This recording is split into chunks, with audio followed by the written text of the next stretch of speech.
కూర్చోవలసింది కోరుచున్నాను.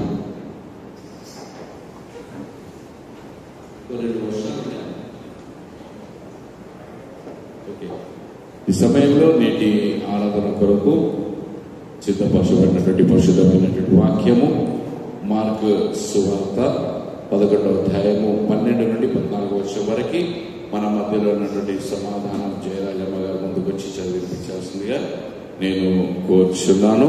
ఒకవేళ ఇంగ్లీష్లో కూడా ఎవరైనా చదవాలన్నటువంటి వారైతే దయచేసి వారు కూడా ముందుకు రావాలి. ఇంగ్లీష్లో కూడా చదవాలనుకునే వారు ముందుకు వచ్చి చదవచ్చు.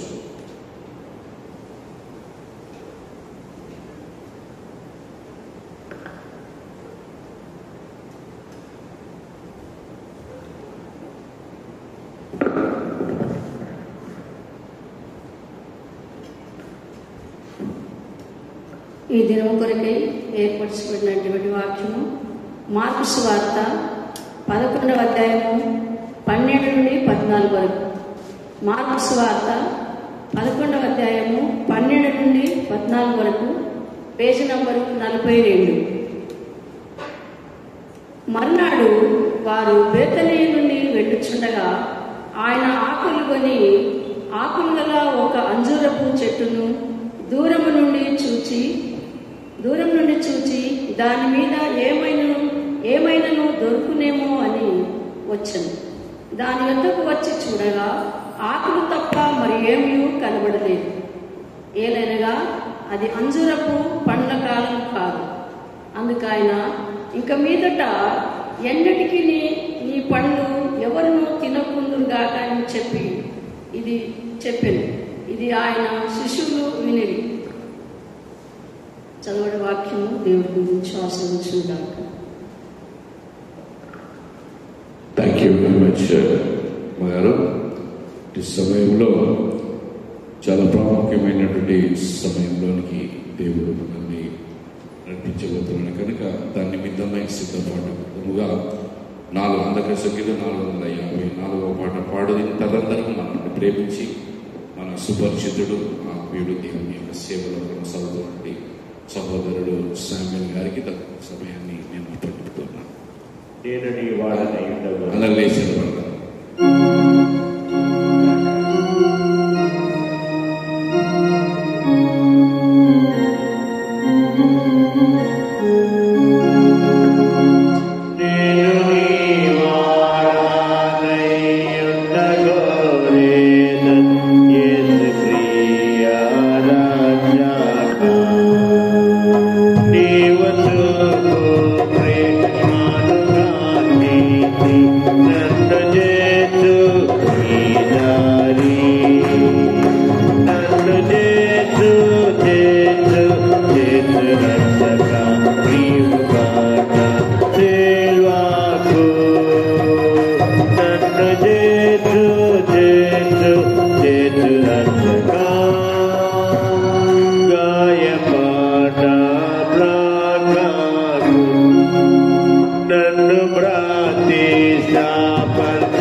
దయచేసి సంగమంతా కూర్చోవలసిందని కోరుచున్నాను.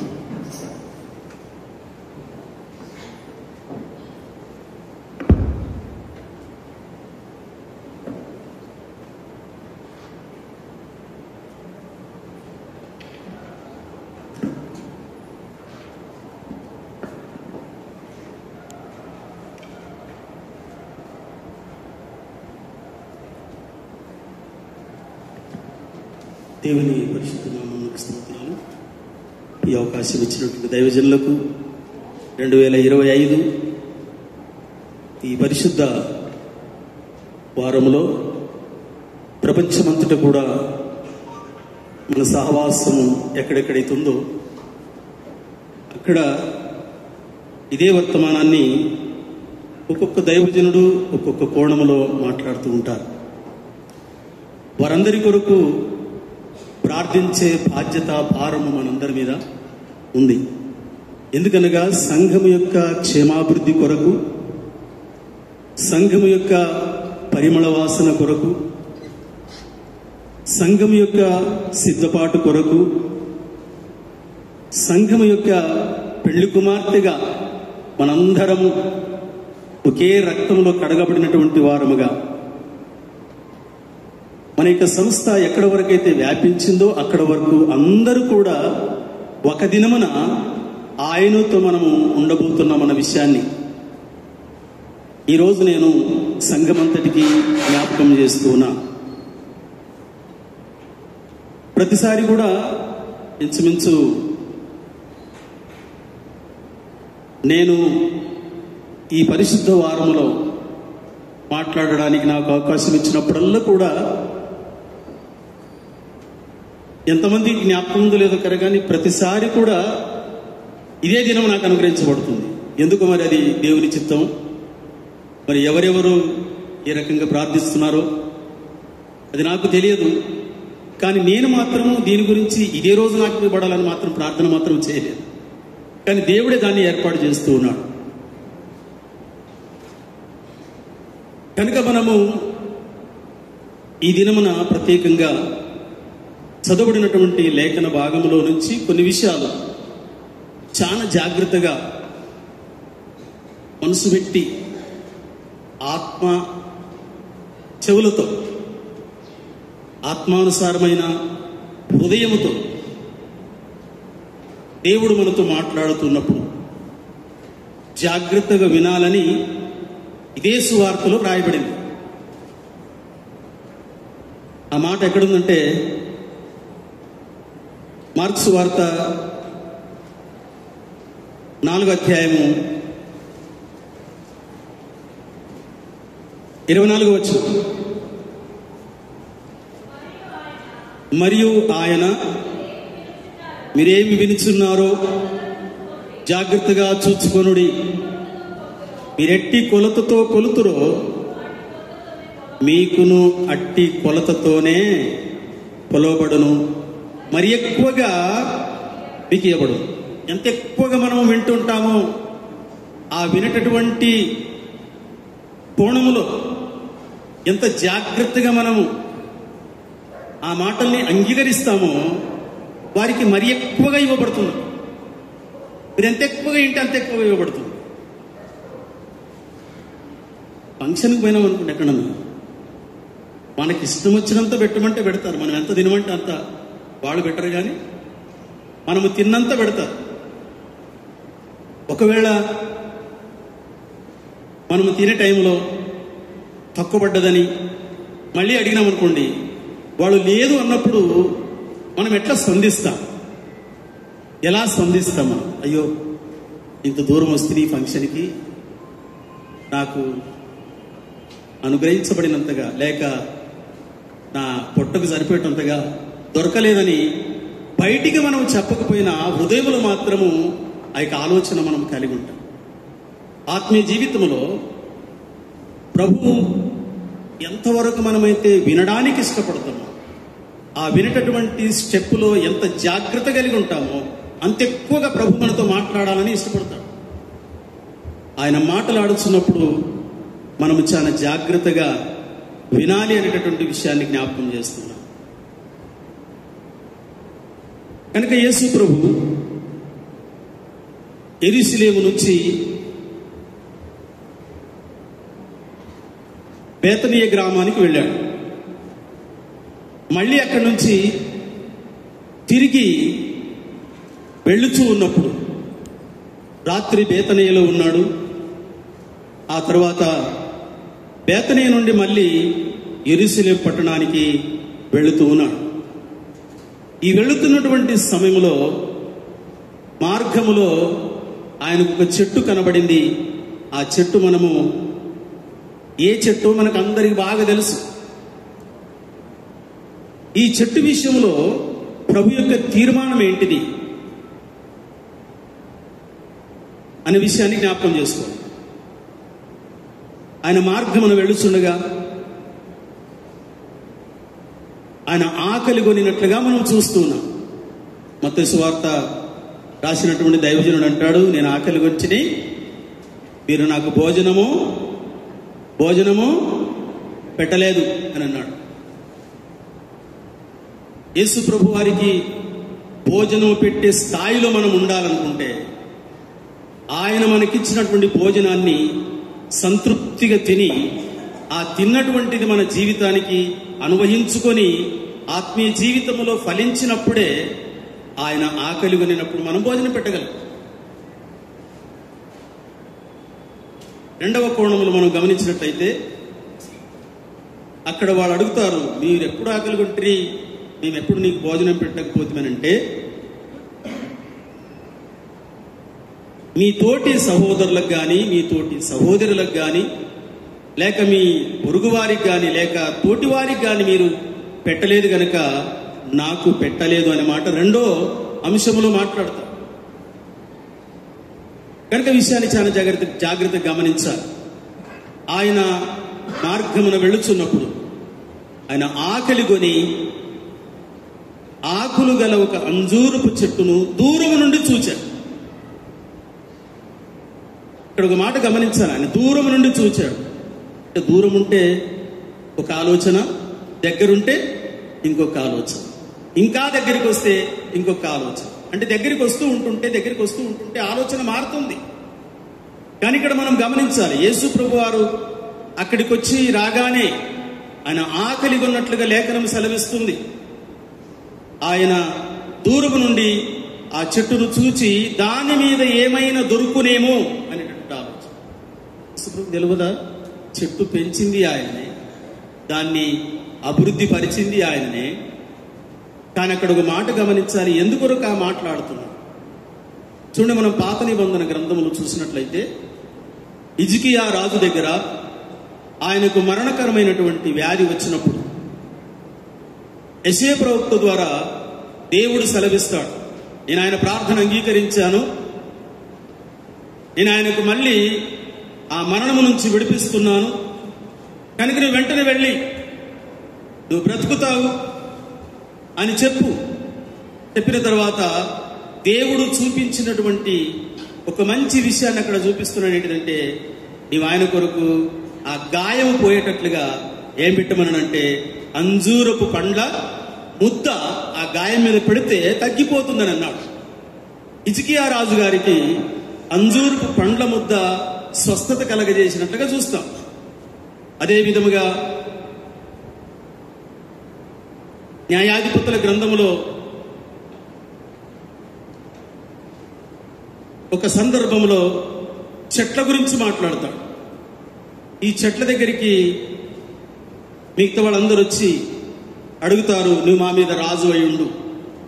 అన్ని చెట్లను అడుగుతారు, అక్కడ అంజూరపు చెట్టును కూడా అడుగుతారు. ఈ అంజూరపు చెట్టు అనినటువంటి మాట ఏంటో ఒకసారి గమనిద్దాం. న్యాయాధిపతుల గ్రంథము న్యాయాధిపతుల గ్రంథము 9వ అధ్యాయము 10-11 వచనం.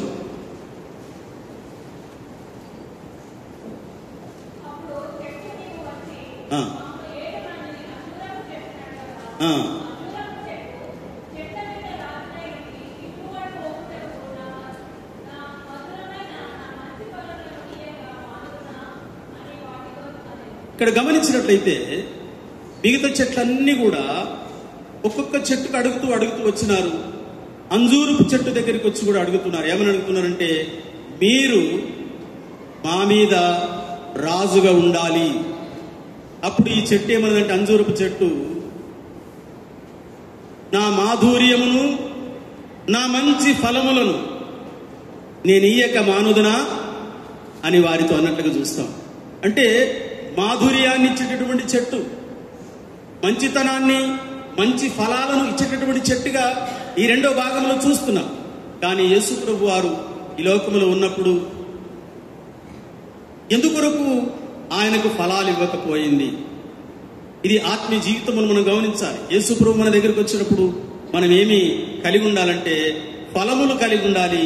ఆయన అడిగినప్పుడు మనము ఇచ్చేవారముగా ఉండాలి. యేసు ప్రభు వారికి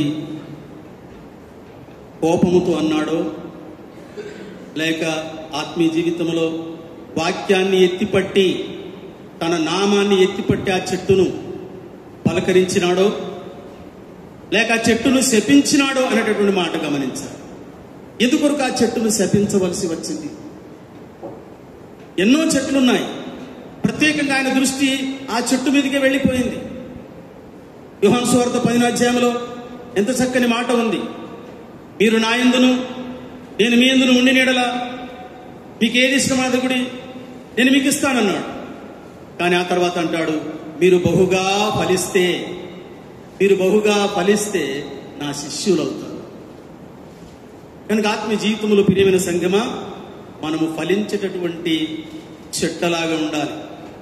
నీకు ఏ పేరు పెట్టి పిలుస్తున్నాడో, ఏ చెట్టును ఉద్దేశించి నిన్ను నిలబెట్టుకున్నాడో, ఏ చెట్టుగా ఉండాలని ఆయన ఆశిస్తున్నాడో, ఆ చెట్టుగా నీవు ఎదుగుతున్నప్పుడు ఓన్లీ పచ్చగా ఉండడమే కాదు, నువ్వు ఫలించే చెట్టుగా ఉండాలని ఆయన ఆశపడుతున్నాడు. ఒక దినమున ప్రభు ఇదే మాట మన విషయంలో పలకబోతున్నాడేమో. అటువంటి ఆజ్ఞ మన దగ్గరికి రాకుండానట్లు, అటువంటి శిక్ష మన మీదకి రాకుండానట్లు, అటువంటి ఎండిపోయేటటువంటి ఆ జీవితాన్ని మనము కలిగి ఉండకుండానట్లు మనకు మనముగా ఈ అంజూరపు చెట్టు ద్వారా ప్రభు మనతో మాట్లాడుతున్నాడు. నువ్వు ఫలించే చెట్టుగా ఉండాలని ఆయన ఆకలి ఉన్నాడు. చూడండి, మార్క్స్ వార్తలోనైతే చెట్టును ఆ రకంగా ఇక మీదట ఎవరు కూడా నీ ఫలములు తినకుందురు గాక అనే మాట పలికిన వెంటనే ఈ మార్క్స్ వార్తలో దైవజనులు పలికినటువంటి మాటల్లో ఒక్కటి ఏమి గమనిస్తామంటే, మత్తయి సువార్తకి మార్క్స్ వార్తకి చాలా డిఫరెంట్ ఉంది. మార్క్స్ వార్తలో వెంటనే ఎండిపోయినట్లుగానే వ్రాయబడలేదు. కానీ మత్తయి సువార్తను మనం గమనిస్తాం. చూడండి, మత్తయి సువార్త 21వ అధ్యాయము, మత్తయి సువార్త 21వ అధ్యాయము 18-19 వచనం.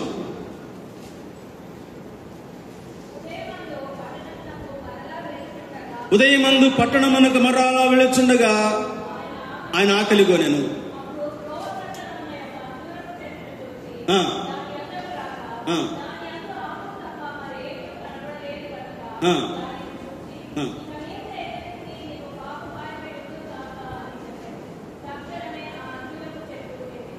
తక్షణమే ఆ అంజూరపు చెట్టు ఎండిపోయాను.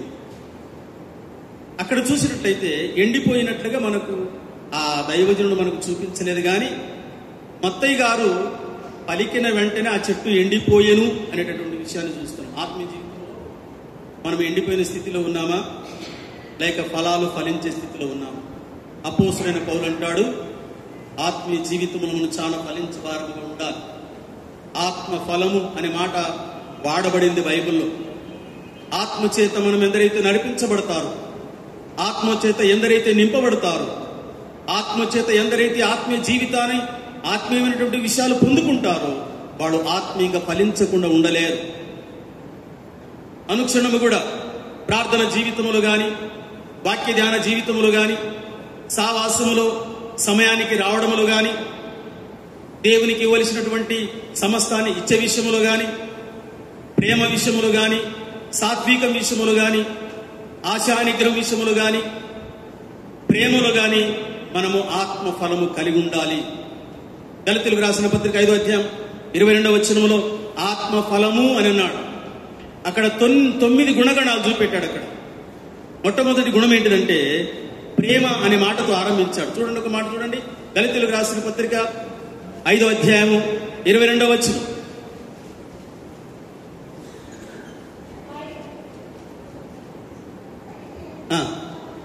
ఆత్మ ఫలమేమనగా ప్రేమ, సంతోషము, సమాధానము, దీర్ఘశాంతము, దయాళుత్వము, మంచితనము, విశ్వాసము, సాత్వికము, ఆశానిగ్రహం.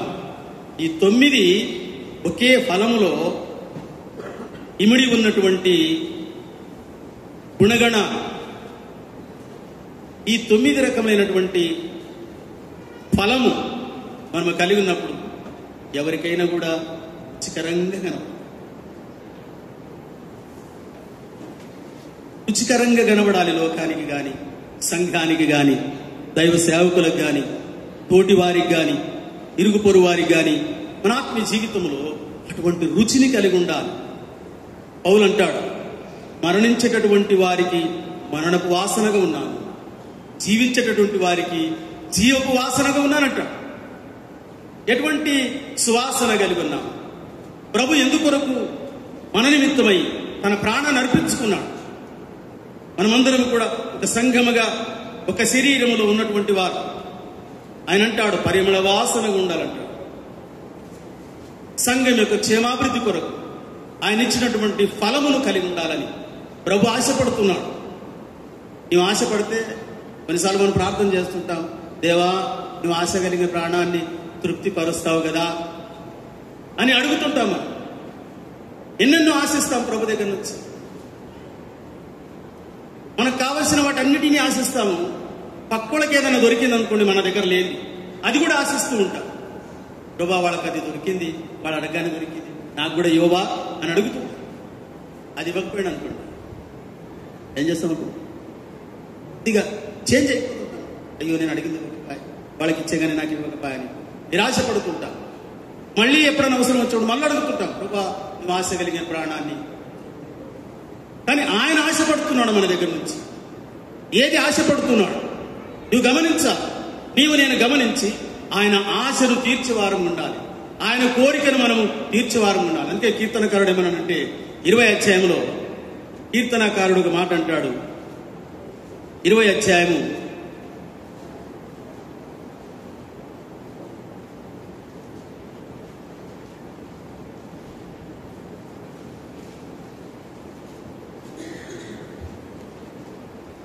5వ వచనం. దయచేసి క్షమించండి, 4వ వచనం నుంచి చదవండి. నీ కోరికను సిద్ధింపచేసి నీ ఆలోచన యావత్తును సఫలపరుచునుగాక. యెహోవా నీ రక్షణను బట్టి మేము ఉత్సాహము చేయుచున్నాము. మా దేవుని నామమును బట్టి మా ధ్వజమును ఎత్తుచున్నాము. ఈ ప్రార్థనలన్నీ యెహోవా సఫలపరుచునుగాక. నేను చేసే ప్రార్థనలన్నీ సఫలపరచబడునుగాక. నా కోరికలన్నీ కూడా సిద్ధింప చేయబడునుగాక. నీ కోరిక ఏంటిది ప్రభు అని ఒక్కసారి కూడా మనం అడగలేము. నీ ఆశ ఏంటిది ప్రభు అని ఒక్కసారి కూడా అడగలేము. నా కోరిక, నా ఆశ అవి తీర్చబడాలని క్షణం కూడా. మరణకరమైన వ్యాధిస్తూ కూడా ప్రార్థన చేస్తూ ఉంటాం. అనేకులకు ప్రార్థన రిక్వెస్ట్ అడుగుతుంటాం, నా కొరకు ప్రార్థించండి, నా కొరకు ప్రార్థించండి. దేవుడు నా ద్వారా ఏది కోరుకుంటున్నాడో అనేటటువంటి ఆలోచన రాదు. ఏమైనా దేవుని బిడ్డలారా, దేవుడు కూడా చాలా ఆశ కలిగి ఉన్నాడు మనసు. మన ద్వారా ఆయన ఎంతో ఆశపడుతున్నాడు. మనం ఏమి చేయాలంటే ఆత్మీయ జీవితంలో అనుక్షణము కూడా ఫలించేటటువంటి వారముగా ఉండాలి, విస్తరించేటటువంటి వారముగా ఉండాలి. ఇరుగు పొరుగు వారు మన గురించి మంచి సాక్ష్యాన్ని చెప్పేటటువంటి స్థితిలో మనం ఉండాలి. అప్పుడే ఈ పరిశుద్ధ వారములో ఇక 2 రోజులైతే ఆయన శిలువ జ్ఞానంలోనికి మనం ప్రవేశిస్తున్నాం. ఇక 2 రోజులైతే ఆయన శిలువ త్యాగాన్ని గుర్తించడానికి, సేవకుల ద్వారా ఆ 7 రకములైనటువంటి మాటలు వినడానికి మనం ఈ వారములు సిద్ధపడుతుంటున్నాం. ఈ వారమంతా కూడా ప్రభు నా గురించి ఏదైనా ఆశపడుతున్నాడా, నా నుంచి ఏదైనా ఆశపడుతున్నాడా, అటువంటి కోరికతో మనము రావాలి. ఆయన కోరికను తీర్చాలి. ఆయన మరణించినాడు మన కొరకు. ఇది ఆయన మరణాన్ని జ్ఞాపకం చేసుకుంటున్నాం. 1 కొరింథీ 11వ అధ్యాయంలో నన్ను జ్ఞాపకం చేసుకున్నట్టుగా దీనిని చేయుడి అని 2 సార్లు పలికాడు అన్నమాట. ప్రభు శరీరం దగ్గర పాలు పొందేటప్పుడు, ప్రభు రక్తములో పాలు పొందేటప్పుడు ఒకే రకమైనటువంటి మాట 2 సార్లు పలికాడు, నన్ను జ్ఞాపకం చేసుకున్నది. ఆయన జ్ఞాపకం చేసుకోవడానికి ఏమని జ్ఞాపకం చేసుకున్నాడు? ప్రభా, నీ కోరిక ఏంది, నీ ఆశ ఏంది? అంజూరపు చుట్టులాగున్నానా? పచ్చగున్నాను, నేను పచ్చగున్నాను, లోకానికి పచ్చగా కనబడతాం. ఫలాలు లేకపోతే ఎంతవరకు ఆ యొక్క చల్లదనాన్ని మనం ఆశిస్తాం? ఆ పచ్చని చెట్టు కింద చల్లదనాన్ని ఎంతకాలం మనం ఆశిస్తాం? మన ఆశ తీరేంత వరకు, ఆశ మితిమీరినంతసేపు ఆ చల్లదనాన్ని మనం ఆశించినట్లయితే తర్వాత మనకి ఏం జరుగుతుంది? ఎక్కువ చల్లదనము దేనికి తీసుకుని పోతుందంటే మన శరీరం యొక్క బలహీనతలోనికి తీసుకుని పోతుంది, ఆత్మ యొక్క కృంగుదలలోనికి తీసుకుని పోతుంది. ప్రభు ఆ చెట్టును పచ్చగా ఉన్నదని గమనించినాడు.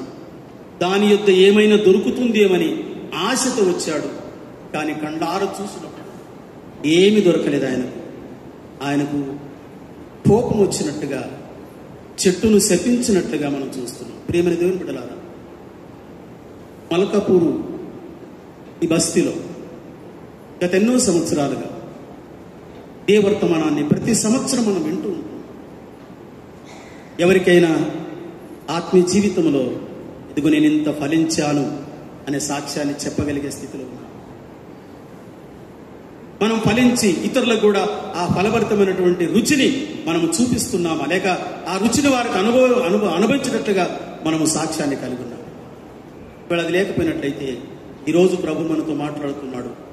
దేవా, నన్ను క్షమించు, ఈ రక్తములో నన్ను కడుగు, నేను అంజూరపు చుట్టులాగా ఉండకుండా, అందరూ ఆకర్షించేటటువంటి పచ్చదనం కలిగి ఉండకుండా, అందులో ఫలించేటటువంటి ఫలభరితమైనటువంటి జీవితాన్ని నేను కలిగి ఉండేటట్టు నాకు సహాయం చేయ ప్రభు అని దేవుని నేను ప్రార్థన చేసుకున్నాను. ప్రభుతో తీర్మానం చేసుకున్నాను. ఎన్ని రకాలుగా ప్రభు మనల్ని ఆశీర్వదించాడు, ఎన్ని రకాలుగా మనల్ని మేలు చేశాడు. ఆయన చేసిన మేలులు మన తల వెంట్రుకలన్నీ కూడా కత్తిరించి లెక్క పెడితే కూడా వాటికి కూడా సరిపో అంత మేలు చేశాడు, విస్తారమైనటువంటి మేలు. అందుకని కీర్తకారుడు అంటాడు, నీవు చేసిన ఉపకారములు దేనిని, ఎంత పట్టుదలతో, ఎంత విశ్వాసంతో ఆ మాట పలుకుతున్నాడు. మరొకము తన ప్రాణంతో చెప్పుకుంటున్నాడు, దేవుడు చేసిన మేలులు నా ప్రాణమా నువ్వు మర్చిపోకు, అనుక్షణము జ్ఞాపకం పెట్టుకో. ఆరంభములు చాలా హుషారుగా ఉంటాయి, ఆరంభములు చాలా పరుగులు ఎత్తుకుంటాయి. దినములు గడిచిన కొలది, వయసు మీద పడ్డ కొలది అన్ని తగ్గుతూ వస్తుంటాయి. కానీ మన ఆత్మీయ జీవితంలో, ఆత్మీయ జీవితానికి ఎప్పుడు బలహీనత ఉండకూడదు. ఆత్మీయ జీవితానికి ఎప్పుడు కూడా కరువు ఉండకూడదు. ఆత్మీయ జీవితానికి ఎప్పుడు కూడా నిరాశ ఉండకూడదు.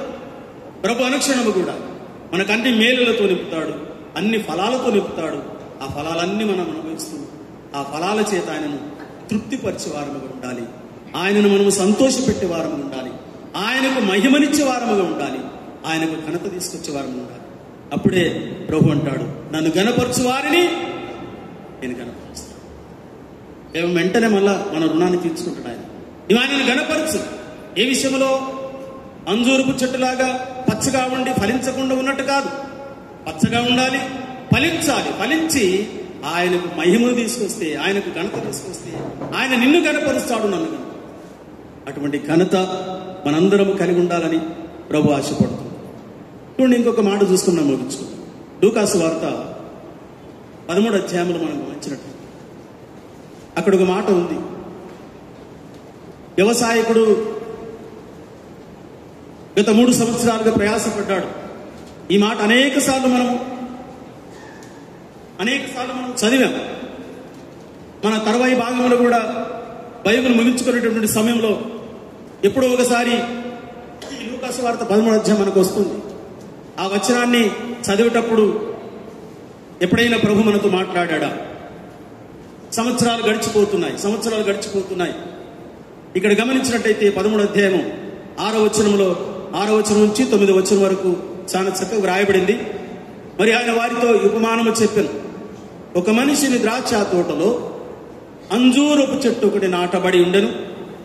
అతడు దాని పండ్లు వెదక వచ్చినప్పుడు ఏమీ దొరకలేదు గనుక అతడు, ఇదిగో 3 ఏళ్ల నుండి నేను ఈ అంజూరపు చెట్టున పండ్లు వెదుకుచున్నాను గాని ఏమీ దొరకలేదు, దీనిని నరికివేయుము, దీని వలన ఈ భూమి ఎలా వ్యర్థమైపోలేనని ద్రాక్ష తోట మాలితో చెప్పాడు.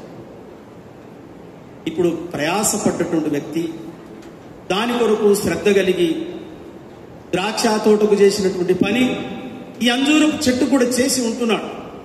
కానీ ఈ యజమానుడు వచ్చి దానిని తీసివేయము అని అంటున్నాడు. కానీ తోటమాలికి మనసొప్పక ఈ చెట్టు పక్షాన అడ్డుపడి ప్రాధేయపడుతున్నాడు. అయ్యా, 3 సంవత్సరాల నుంచి నువ్వు ఓపిక పట్టినావు, కష్టపడ్డది నేను, ప్రయాసపడ్డది నేను కూడా ఫలితాన్ని పొందలేదు. కానీ ఈ చెట్టును ఎందుకో తీసివేయడానికి మనసు ఒప్పడం లేదు.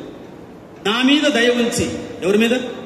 నా మీద దయ ఉంచి ఆ చెట్టును కనికరం చూపుతాను. ఈసారి నేను ఇంకొక కోణంలో ప్రయాసపడతాను. దాని చుట్టంతా త్రవ్వి, దానికి ఉన్నటువంటి చెడునంతా కూడా తొలగించి, రాళ్లను వేరేసి, ఇంకా కొంచెం అక్కడ దాన్ని సదునుగా చేసి, దాన్ని మెత్తగా చేసి, దానికి ఎరువేస్తాను. దాని కొరకు నేను ప్రయాసపడతాను. ఒకవేళ ఈసారి కూడా నేను ప్రయాసపడ్డ తర్వాత నా ప్రయాస వ్యర్థమైపోతే అప్పుడు నేను నీకే అప్పగిస్తాను. నీకు ఇష్టం వచ్చినట్లుగా నువ్వు దాని విషయమై జరిగించదు అని ప్రాధేయపడ్డా. ఏమైనా దేవుని బిడ్డలారా, సంఘం అనుకున్నటువంటి బాధ్యత దైవజనులకు ప్రతిసారి కూడా సంఘమంతటి కొరకు ప్రార్థించే భారం. సంఘంలో ఎవరు కూడా తీసివేయబడొద్దని, సంఘములో ఏ చెట్టు కూడా నాశనం కావద్దని, సంఘములో ఏ చెట్టు కూడా పచ్చగానే ఉండటం మాత్రమే కాకుండా ఫలము లేకుండా ఉండకూడదని ప్రార్థించే బాధ్యత సంఘ నాయకులకు, సంఘ కాపరులకు ఈ బాధ్యత ఇవ్వబడింది. అదే ప్రకారంగా దైవజనుని పక్షాన నేను నిలబడి సంఘానికి తెలియజేస్తున్నాను.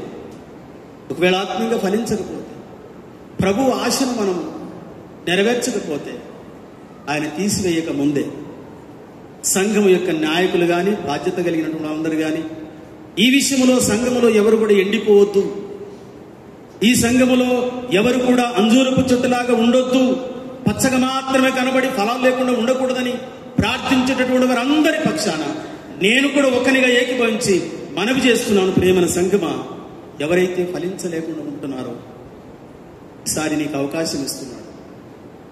నువ్వు పరీక్షించుకొని నీ పొరపాటును ఒప్పుకొని ఆయన పాదాల దగ్గరికి వచ్చి దైవజనుడు చేసినటువంటి ప్రార్థన, సంఘ కాపరి చేసినటువంటి ప్రార్థన, సువార్థికులు చేసినటువంటి ప్రార్థన, విశ్వాసులు చేసినటువంటి ప్రార్థన ద్వారా ఆ చెట్టు మరీ ఫలించి ఫలాలు ఇచ్చేటటువంటి చెట్టుగా ఉండేటట్లుగా సాయం చేయమని మేము ప్రార్థిస్తాము.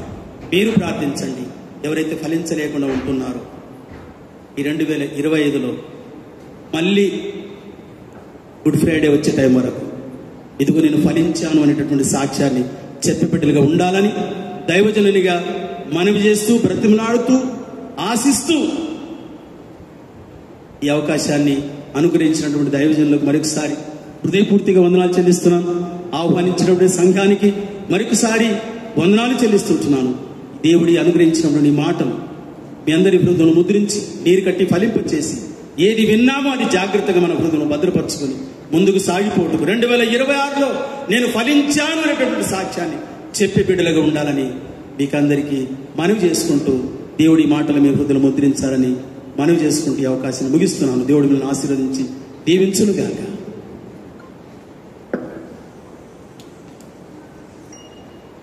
థ్యాంక్ యూ వెరీ మచ్ అయ్య గారు. చక్కటి వాక్యోపదేశాన్ని ఉపమానములతోనూ వాక్యం ఆధారం చేసుకొని మరొకసారి ఎలా ఫలించబడాలి, ఏ విధంగా మేము సిద్ధపడాలి అనేటువంటి కోణంలో మంచి అంశం ద్వారా మాతో మాట్లాడినందుకే సంఘ పక్షమున కమిటీ పక్షమున మీకు మా నిండైనటువంటి వందనాలు. దేవుడు మిమ్మల్ని దీవించి ఇంకా గొప్ప సాధనగా వాడబట్టకు దేవుని యొక్క సహాయం మీకు అనుగ్రహించాలని మేము ప్రార్థిస్తూ ఉంటాం. ఈ సమయంలో మనము కానుకలు సమర్పించుకొని ఉండగా ప్రత్యేకమైన పాట గ్రూప్స్ వైజ్గా ఎవరైనా సిద్ధపడి ఉంటే ముందుకు రండి. గ్రూప్ వైజ్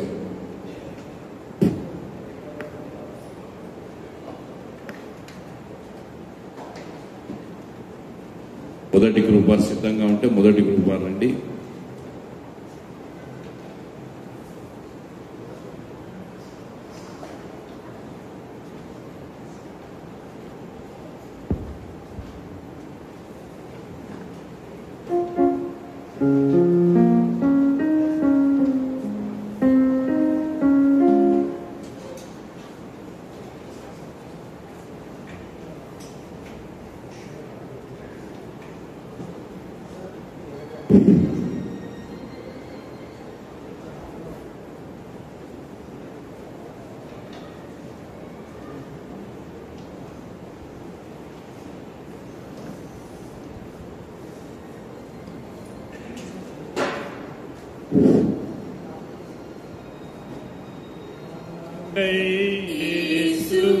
మరణించే మన పాపముల కొరకే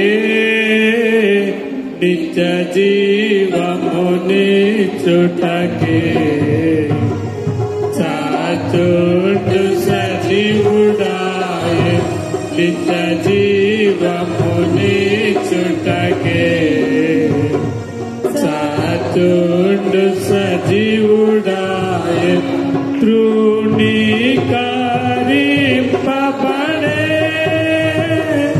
విసర్జింపబడెను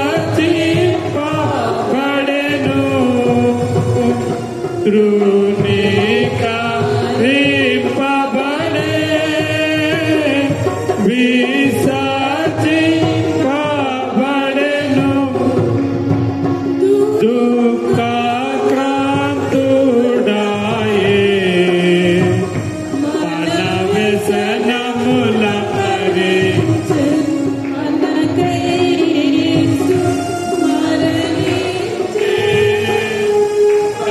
పాప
Thank you very much.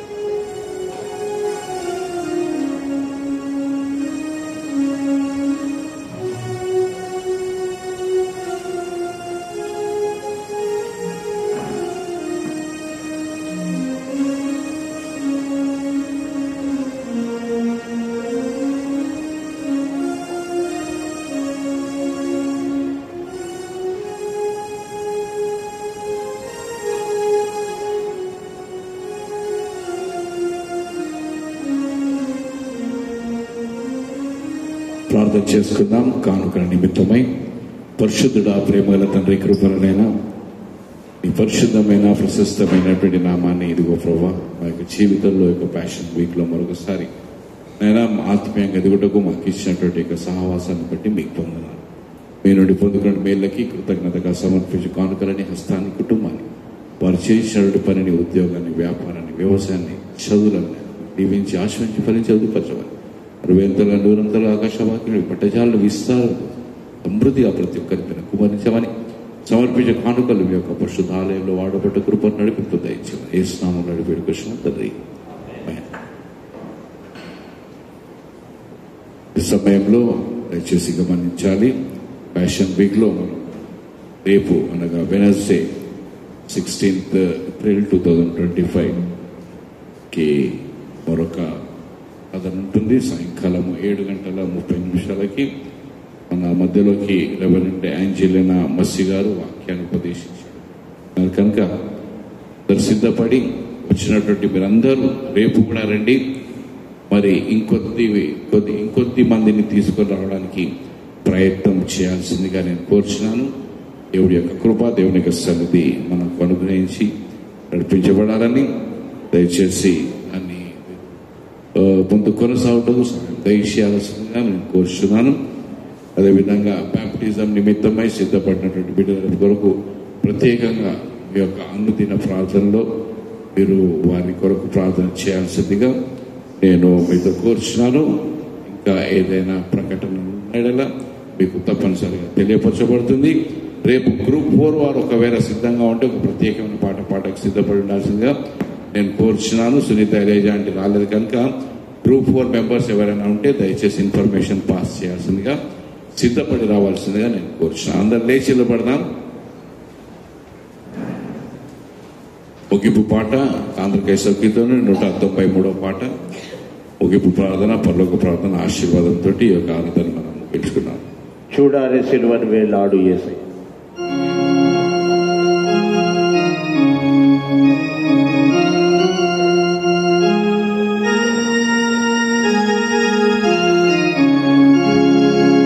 చూడారే సిలువను వేలాడు యేసయ్యను, చూడారే సిలువను వేలాడు మాడులో కమ్మనక తోడు చెందే గదా, మాడులో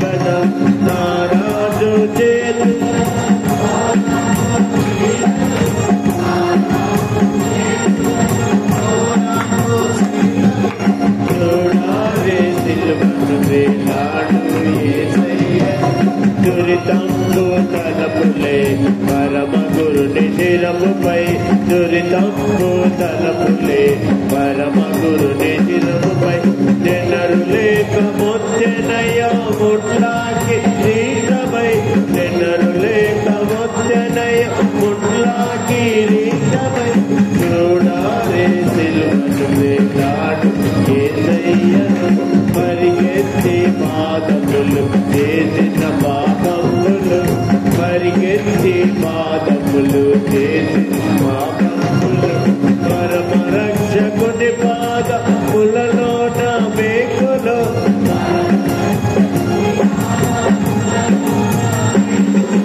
చూడాలే సిలువను వేలాడు యేసయ్యను నా పేజ తోడు గోడు నాదు చెడ్డ పడగలే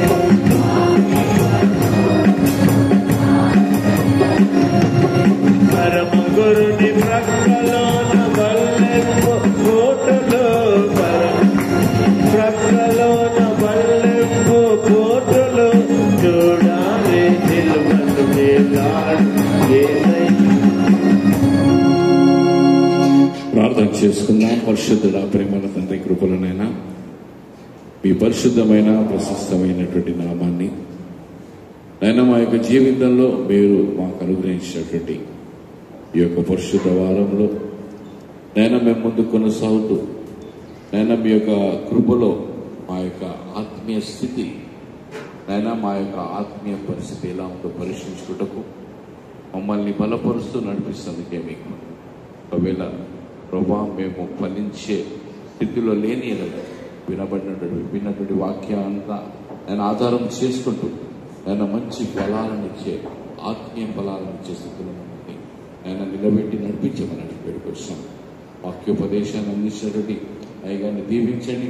తన యొక్క పరిచర్యలో ముందు కొనసాగుటకు మీ యొక్క కృప నడిపింపు దయచేయమని పెట్టుకొచ్చాం. నేటి యొక్క ఆరాధనలో మీ యొక్క నామాన్ని భయపరచటకు చేరొచ్చినటువంటి బిడ్డని పేరు పేరున మీ యొక్క జ్ఞాపకం చేసుకుని దీవించి సహాయం, నడిపింపు, కాపుదల వారికి అనుగ్రహించమని మరొకసారి ఏదో ఒక రూపంలో వాడబడిన ప్రతి బిడ్డను దీవించండి. అయినా మరొకసారి ప్రభావ బ్యాప్టిజం నిమిత్తమై సిద్ధపడుతున్నటువంటి బిడ్డను బట్టి ప్రత్యేకంగా మేము ప్రార్థన చేయించుండగా మీ యొక్క ఆత్మను వారిపైన కుమ్మరించి మీ యొక్క రెక్కల చెట్టు కాపుదల దయచేసి నైనా ఆ యొక్క బాప్టిజం దిన పర్యంతన వరకు మీ యొక్క కాపుదల నడిపింపు అనుగ్రహించామని వేడుకొంచు. రాలేకపోయినటువంటి ప్రతి బిడ్డనైనా మీరు దీవించండి. సహాయం, నడిపింపు, కాపుదల దయచేసి రేపు మరొక పరిశుద్ధ వారపు దిన ఆరాధనలో ప్రభావ మేము సిద్ధపడుచుండగా మీ యొక్క కృపను దైవ సేవకురాన్ని మీ యొక్క కృపలు బలపరిచి మమ్మల్ని యేసు పరిశుద్ధ నామములో అడిగి వేడుకొచ్చాం తండ్రి. మా తండ్రి, నీ నామం పరిశుద్ధపరచబడును గాక, నీ రాజ్యం మాకొచ్చును గాక, నీ చిత్తం పరలోకమందు ఎలాగో అలాగే భూమి మీద నెరవేరును గాక. మాకు కావలసిన ఆహారం నేడు మాకు దయచేయం. వాటస్తుల మేము క్షమించిన ప్రకారం మానవుడు క్షమించు. మమ్మల్ని శోధనలతో కాకి తప్పించు. ఎందుకంటే రాజ్యం, బలం, మహిమ నిరంతరం నీవైనావు తండ్రి. తండ్రి అయిన దేవుని ప్రేమ, ప్రభువైన యేసుక్రీస్తు కృప, పరిశుద్ధాత్మ దేవుని యొక్క అన్యోన్య సహవాసము, సన్నిధి, కాపుదల చేరొచ్చినటువంటి ప్రీత బిడ్డతోను వాక్యోపదేశాన్ని అందించినటువంటి దైవ సేవకులతోను రేపు జరగబోయే పరిశుద్ధ ఆరాధనతోను సంఘంతోను సంఘ సభ్యులతోను వారి కుటుంబాలతోను సకల పరిశుద్ధులతోను ఇప్పుడు ఎల్లప్పుడూ సదాకాలం తోడుగా నెడగా ఉండును గాక. ఆమేన్.